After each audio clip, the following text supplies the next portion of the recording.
I got into the whole toxic positivity situation as well, because I wanted to kind of take a step back and look at my career. I knew that, the way I was working in São Paulo before I came to Canada, I knew it wasn't really sustainable. Like, I was constantly sick. I was, perpetually tired.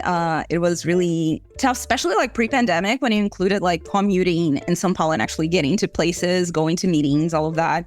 I feel like that wasn't really sustainable. And I took the MBA as like a couple of years out to really look at things from a different perspective. And the whole, toxic positivity research. Welcome to Latinx in Power, a podcast hosted by Thaisa Fernandes. Have you ever wondered what unicorns eat for breakfast? Or maybe what they use to keep their skin looking so flawless? Well, even if you don't know those answers, I can tell you something equally as interesting and unicorn related. Over 20% of all unicorn startups are using HubSpot, and for a good reason. HubSpot's all-in-one platform levels up your sales, software, and support, so you can grow beyond your wildest dreams, boosting leads and ramping sales along the way. They even have a constantly evolving collection of resources to help startups scale. Plus, the HubSpot for Startup program, you can save up to 90% off your first year. And I would admit it doesn't sound too good to be true, like unicorns, perhaps. But unlike that majestic and also incredibly fictitious unicorn, HubSpot for Startups is all real. To see if you are eligible to save on HubSpot and take your growth to the new heights, visit hubspot.com/startups. Welcome to Latinx in Power. Today we are talking with Simone Lima. Simone is a podcast creator and a problem solver dedicated to making a positive impact with a passion for technology and creative pursuits. Fun fact, she has lived in 5 different continents already. I'm very excited. I want to learn more about that. That's incredible. Welcome. Thank you. Thank you for having me. Super excited to talk to you. In this episode, Simone will share more about her career journey and also about her research on toxic positivity in the workplace, covering signs, mental health intersections, and coping strategies. I'm so excited about this conversation. As we are planning this episode, I'm personally very excited because it's a topic that we didn't discuss yet in the podcast. And I feel overall, we don't talk much. At least maybe in the workplace context. Yeah. So very excited about that. That's true. I feel like the conversation's more present around the social media space. So it's interesting and it's important for us to understand that it also happens in the workplace and how to deal with it. So yeah, absolutely. But first things first, what does it mean to be a Latina for you? Yeah, that was such an interesting question because I don't know if you feel like that as well, but being a Brazilian person, like I feel like we're not really, we don't feel like we're part of the Latin American community as soon as, we're born and realize things. So for me, I feel like it's a journey still understanding what it means for me. I feel like moving to Canada, I have been in Canada for around 3 years now. And moving to Canada and really meeting other, Latin American immigrants, like that has had a major change in how I understand myself as a Latin American and as a Latin American immigrant. But I would say that for me, there's a lot about spontaneity in being Latin American. There's a lot about being very truthful to how you're feeling as well. So I feel like that kind of trickles down into, my research and actually wanting to talk about my feelings in the workplace. I feel like that's something that it's might be part of the culture as well in terms of like discussing and, being very open about what you're feeling and how you're feeling. So yeah, it's a journey. It's been a journey that has been accelerating in the last 3 years. And I'm just super excited to, meet more Latin American people and kind of create that community around me. I've been learning how to speak Spanish, so I feel like I'm a little bit more inserted into the community. So yeah, it's been an interesting journey for me. I wouldn't know like how to define myself as a Latin American person, but it's been an interesting journey. I love what you said about being a journey, maybe changing, maybe you have a deeper understanding what it means for you when this is also changing. Yeah. And what you said about like speaking Spanish, I think for me, it's something that I'm trying to force myself to speak Spanish more. I don't know how you feel about that. I feel for me, as I got more comfortable with English, I kind of like talk in English. Yeah. Because a lot of folks here that are Latinos, Latinas, Latinx, and Latinx, they speak both languages. So I kind of like to speak in English. And now I'm like, no, I wanna improve my Spanish and I wanna try to speak Spanish. Yeah, no, I'm definitely like very self-conscious when it comes to like, grammar and making sure that I know the words, because I feel like every Brazilian speaks some Portuñol. So it's like, oh yeah, sure, I'll make something up and have a conversation in Portuñol. It's fine. Like it's, travel friendly. It works. It gets you to places. But yeah, definitely like I'm very self-conscious when it comes to actually knowing the vocabulary. And so it's been not something that I wanted to just try without actually trying to learn the language and kind of to, honor the language and really understand like where the words come from and all of that. So it's been interesting actually learning Spanish as well and trying to practice it more. So that's incredible. And can you give us an overview of your career and tell us how did everything start?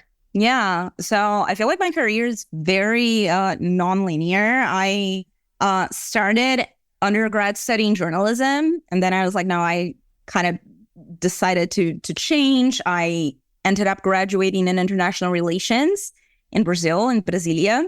And I really wanted, the social impact and kind of positive impact is something that has always been in my mind. So I really wanted to work in international organizations, and I interned at the UN. I freelanced for the UN in Brasilia.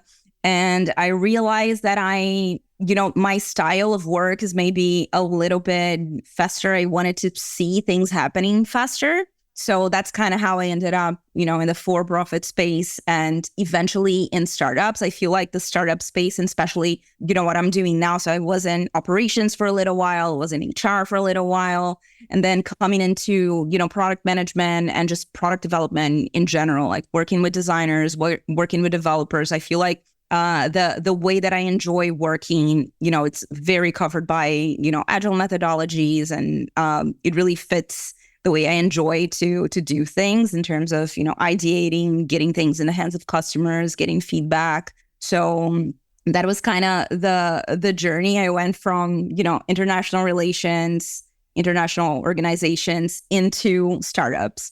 And then in startups, I have been a product manager, have been working in product management for the past 5 years.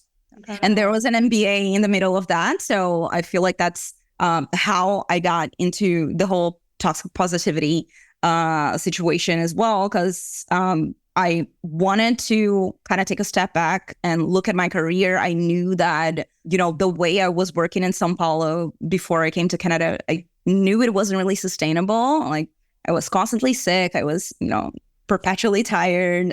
It was really tough, especially like pre-pandemic when you included like commuting in São Paulo and actually getting to places, going to meetings, all of that.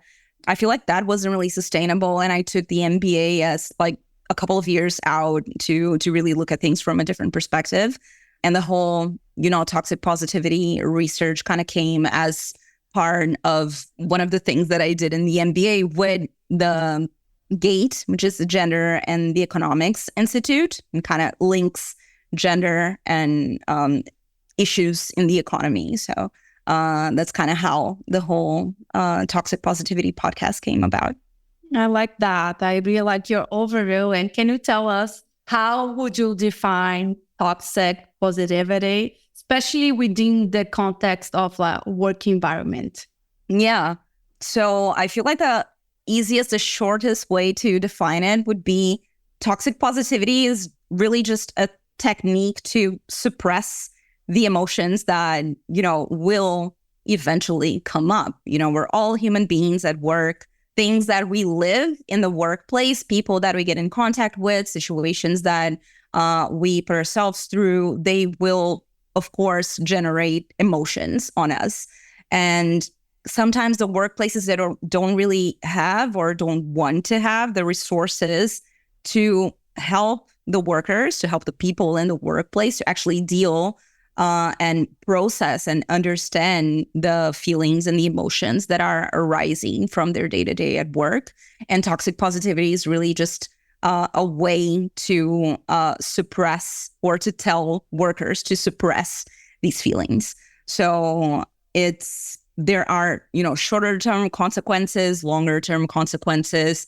So that's just like the shorter version of what toxic positivity is. And again, I'm sure like we're all very familiar with how toxic positivity works in social media environment in terms of, we only post what's, very positive. We only show moments in which we're very happy. We don't allow ourselves to actually feel and process emotions that are not strictly good emotions, that can be challenging, that can feel bad. So yeah, it's really just, not really creating the space for workers to understand those emotions and to actually deal with those emotions.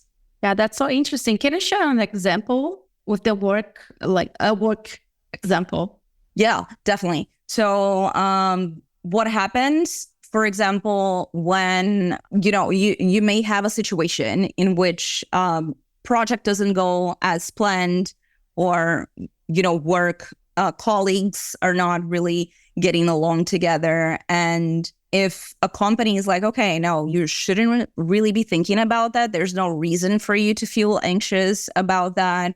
Or, you're overreacting. That's not really, what's going on here. The employer might feel gaslighted in terms of, okay, I'm feeling things, but someone's telling me that they're not right or they don't exist. And then really you just have to take all of that mental load outside of the work hours, and you have to deal with that on your own time. So I feel like that's one of the reasons why I mentioned that I was, super exhausted when I was working back in Brazil before my MBA, because I was, having a bunch of feelings at work, feelings of, okay, some people, how do I deal with these people? Or how am I feeling that, this project that I was in charge of didn't really go as planned? Like, how do I deal with that? And I had to do that in my own time. I had to pay for my own therapy. I had to, sit with my friends outside of work to kind of deal with these feelings that were rising, when in fact, like, a healthier workplace would be looking to, also create these spaces for people to understand and talk through their emotions and what worked and what didn't work and how we can make things better. And the next time, a healthier workplace would be kind of creating those forums in the work itself, like in the workplace, within work hours, so that you're not just like, being pushed into delivering and then having to deal with the consequences of that in your own personal time. Mm-hmm. Yeah. And as you're talking, I just remember of something that happened at work.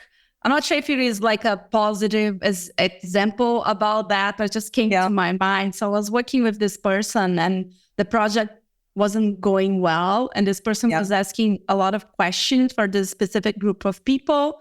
And I think we were wondering like why this person is asking those questions. Yeah. Suddenly she said, "Oh, I'm actually asking this because this is important to me. I'm very excited about this. I'm with you, but I just wanted to understand what is happening." And as she said that, I was like, yes, me too. I think everyone understood, and it was interesting how she was sharing her frustration, but her frustration was because she wanted to make this thing work. Yeah. And I think as we were like listening to it, we were like thinking, what is happening? It should matter. I was like, what is happening? So it was really good. It was really good. That's interesting because you were probably going home super anxious for a couple of days until you understood like why she was asking those questions. So yeah, that's exactly what, and I feel like when it comes to, working in with Agile, that you have retrospectives. Like the ultimate goal of a retrospective, for example, is to not discuss people, it's to discuss things that happened. And during a retrospective, you actually get the moment to, express how you felt, say, hey, I felt very frustrated when I wanted to get that information and I couldn't, but I understand that everybody was doing the best they could with the information they had at the time. So I feel like holding these sometimes tougher conversations, but actually, confronting people and asking people like, why, how are you feeling about this? Is this because you're excited? Okay, so, I can regulate my own emotions now that I know what actually lies on your side, like what the truth is for you. So yeah, that's a good point. Like attaching perhaps the things that are not working well to the milestones, to the backlog, to the project, not to the person who is assigned to do that thing. Definitely. So yeah, that's a really good strategy.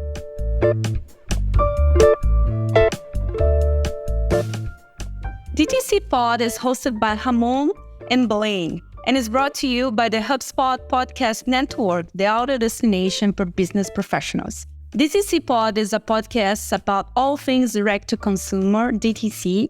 Ramon and Blaine cover everything from starting, growing, and optimizing e-commerce stores in DTC or D2C brands. They talk with founders, marketers, platforms, creators, and marketing and growth agencies to cover topics like brand building, social media, influencer marketing, website conversions, paid media, Facebook ads, consumer trends, email marketing, and more. If you're interested in the stories behind your favorite consumer brands, this podcast is for you. I encourage you to take a look. I have been learning a lot and it's incredible. So listen to DTC Pod whenever you get your podcast.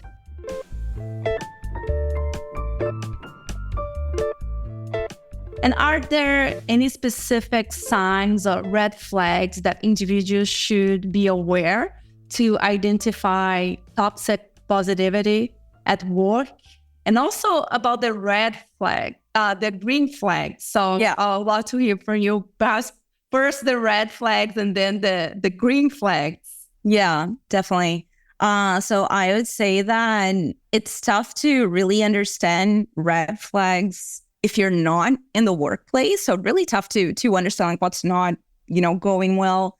I personally ask about these things in interviews, but I always take the answer kind of with a grain of salt because, it's not everybody's going to share things as thoroughly as you would enjoy, as you would like and need to kind of make informed decisions, right, about a workplace. But I would say that when you are in a workplace, things like, having a manager who's open to have conversations like that, or having team members that are open to having conversations like that, that's by far like the most important thing. I would say that if your manager or if your team is really shut down to having conversations about, how are you feeling? How are we, how is this thing going? How is this impacting you? How can I help you in a way that is a little bit more personal, a little bit more vulnerable? Like if those conversations are not happening, I feel like that's definitely a red flag.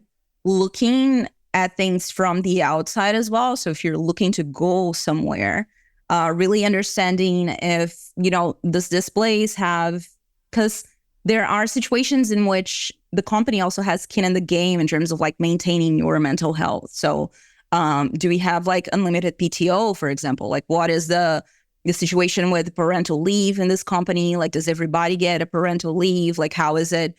So does the company actually create these mechanisms that will allow people to de-stress, to really, understand how things are going outside of work, to really process their emotions? So things like that, I would say, are very important. Those mechanisms that the company creates are very, very important. But I would also say that one thing that was important for me, apart from, looking at the companies and looking at whether they have, how's their PTO policy? Do they have ESGs? Is there, are there groups? Is there an actual, HR department that I can talk to? Like if I have to, are there, other resources that I can have at work? So that's really important. But I would say that for me, like just doing work on myself to understand what my boundaries are, that was also very important. Because I would say that after I realized that my I don't know, I feel like my energy levels, maybe they're not as they were 10 years ago, or, but my energy levels, like I enjoy sleeping early. I enjoy, so really understanding what are my boundaries and kind of doing that soul searching thing for myself also really helped to maybe spot the green flags and the red flags. But yeah, I would say like the best green flags to look for are actually structural, the structure that's going to help you maintain your personal boundaries. So if a company doesn't have any policies for, PTO, or doesn't have any policies for, and everything's kind of, organized in a one-by-one basis, or, it really depends on who your manager is, and managers don't really have, a way to assess workers, like that would be a really big red flag for me in terms of, I feel like that company might not be ready to give me what I would need in a job in terms of the space to process things. Yeah, that's interesting. Look for like the structure, the resources that the company will provide you, but also what you need, and also question about the structure, right? Because perhaps the company gives you unlimited PTO. That's awesome. Do people actually take time off? Mm-hmm. Because I think those like are two different things, right? So yeah, I like that.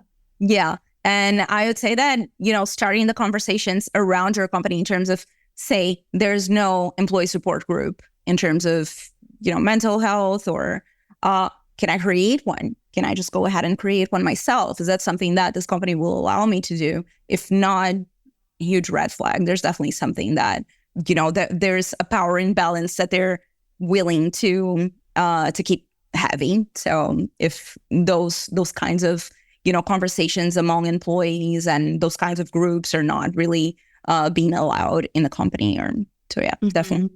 Yeah, that's interesting. And in your opinion, how does toxic positivity intersects with issues like mental health or like burnout in the workplace? It's so connected, as I mentioned. So my podcast is organized in 3 parts. It's a 3-part series, and the first part is really just discussing toxic positivity, what it is. But the second episode is focused on how toxic positivity impacts employees themselves. And the third episode was really focused on how toxic positivity impacts companies. So I did want to kind of make that distinction, because no one is gaining anything. Like there might be a short-term gain for companies if you're, just pushing employees to, keep delivering. But in the long run, there's no one ends up, having a huge success, because there is burnout. People will stop showing up, will stop, getting involved in things in the company, and actually there will be turnover. So there's definitely a perspective that's worth exploring in both sides in terms of company and employee. And when it comes to employees' mental health, it's definitely a major factor. If you're being gaslit, for example. So the example that I brought up, and in my podcast, one of my interviewees kind of said that she was like, yeah, I kept bringing this issue up, but every time that I brought it up, people would tell me that I was not supposed to feel like that. So that I was overreacting, that person that I was working with wasn't really being abusive in the workplace. So if you keep feeling gaslit, you're definitely not going to be able to do your job well, and you're not going to be able to do your job for a very long time. So it's definitely connected. I would say that really understanding and processing your emotions and understanding how you're feeling and being able to regulate, it's really important to for you to not burn out in the long run. So they're definitely connected. And I feel like, ESGs and, groups that talk about mental health in the workplace, they're likely the one place to go to, or the first place to go to in your company, if you're looking for someone to kind of have those conversations around toxic positivity and around how we can be, more welcoming of people and people's emotions in the workplace. Definitely. Mm-hmm. Yeah, that's so interesting. And what strategies or coping mechanisms can employees employ when faced with toxic positivity in their professional lives? Yeah. So I would say that there are some that are more short term. So emergency situations, like what can I do in this emergency situation that I just need to, regulate my emotions and kind of keep on working. But there's definitely longer term, how do I create and really understand my boundaries, and how do I understand how to assert myself as well in the workplace. So I would say that for me specifically, like shorter term things that have helped are related to, do I need 5 minutes to do a breathing exercise? So like meditation, breathing exercises, like all of that will help. But for me specifically, when it comes to longer term and really understanding, what feelings are arising, why is it that I'm feeling this way, like this challenging feeling, and really understanding how to communicate that in a way that's not really threatening. I would say that for me, something that was very important was just being more in body, being less in my mind and being more in my body. So things like yoga, things like playing sports, things like making sure that I'm turning my computer off and then go do something else that's not like screen related for a couple of hours. Like all of those things, they help you understand where are you feeling your feelings and how you can, deal with them in a way that's maybe non-destructive, and how you can communicate them in a way that's really creating this connection with other people at work as well. But I feel like that's going to be different for, depending on who you're talking to. And I also am completely, aware that I'm in a situation like I'm a white collar worker. Like I work from home most of the time. I, work in tech. People are sometimes more open to have conversations about that. I understand that this is not taking a 5-minute breathing break. Like that's not going to be the case for everyone, especially, if you're working in person, if you're working in maybe more operational jobs. So I feel like maybe one thing is really understanding what works for you and what works for your situation, what works for your work environment. And that's why I keep bringing up, who can you talk to at work? Like, who can you have those conversations with? Because that's going to look slightly different in every workplace. And yeah, for me, things like kind of taking a break to understand why did I feel that way in that meeting, like that really helps. But that's not accessible to everyone. So really understanding your boundaries in that workplace and how you can work with them in that workplace, that's definitely something that I would recommend as well.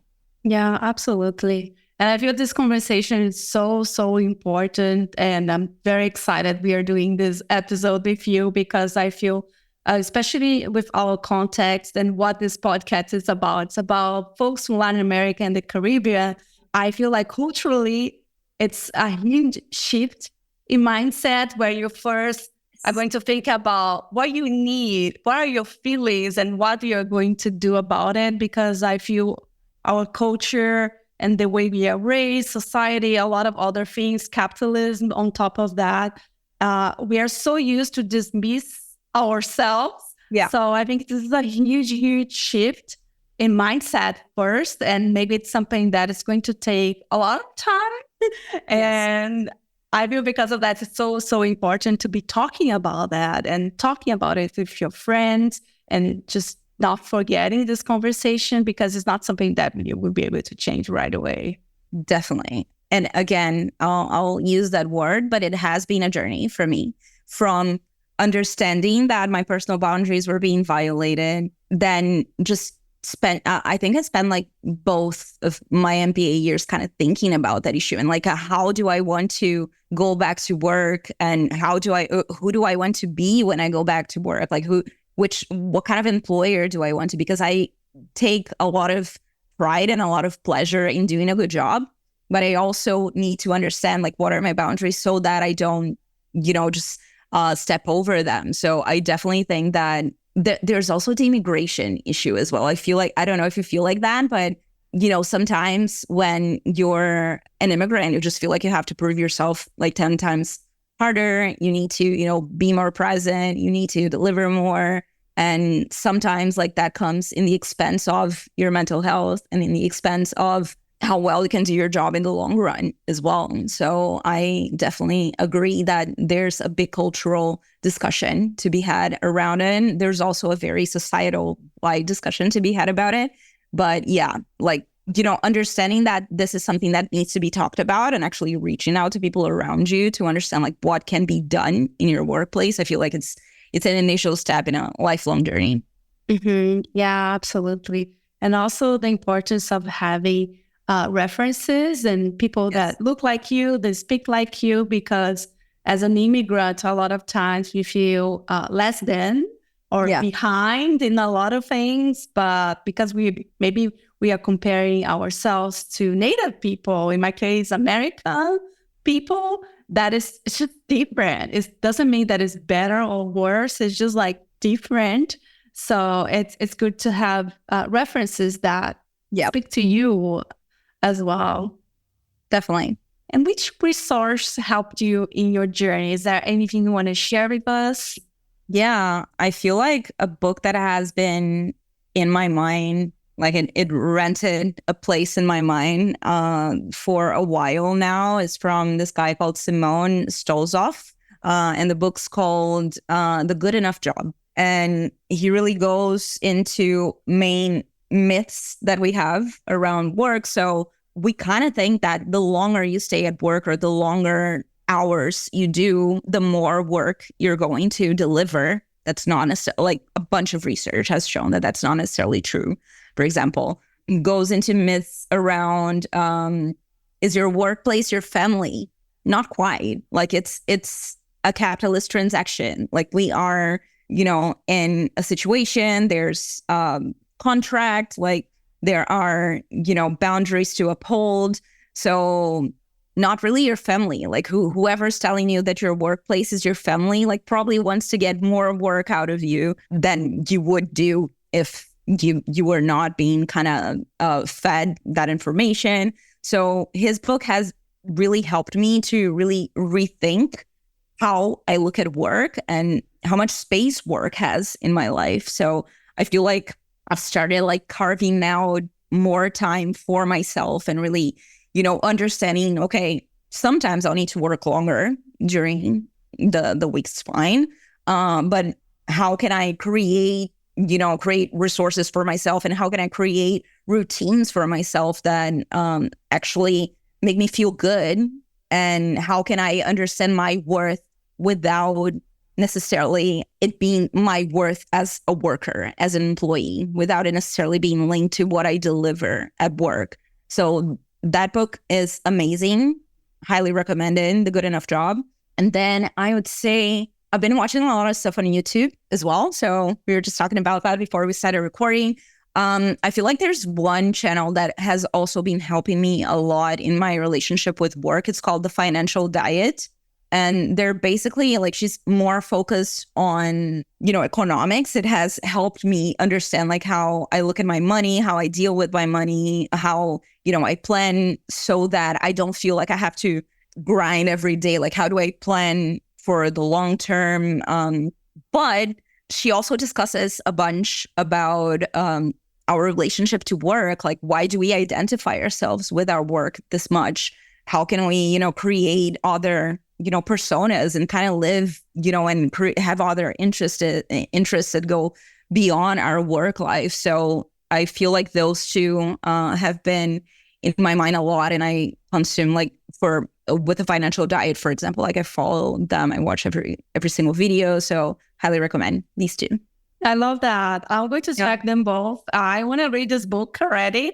And I feel that it's a really good complement to what we are talking about, the immigrant life, feeling less than, and just like sometimes the good enough, it's perfect, right? Yeah. But it's hard to keep that in mind.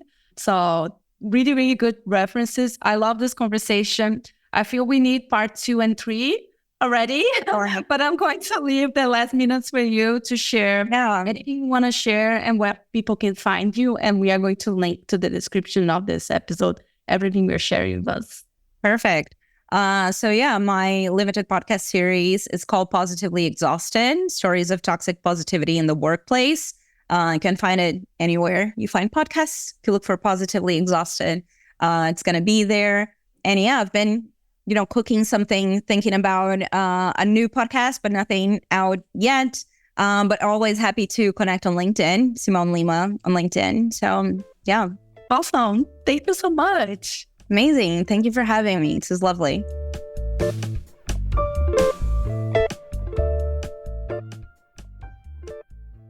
That's it for today, everyone. Thank you so much for your time. I would love to hear your thoughts about the podcast and the episodes. Please message us with any insight, any feedback you might have, and also guest suggestions. Message us in your favorite social media platform. We are in all social platforms. And if you want to write us in a review, we will love that. Feel free to write us in a review on Apple Podcasts, Audible, Amazon, or any other streaming that you like. Thank you.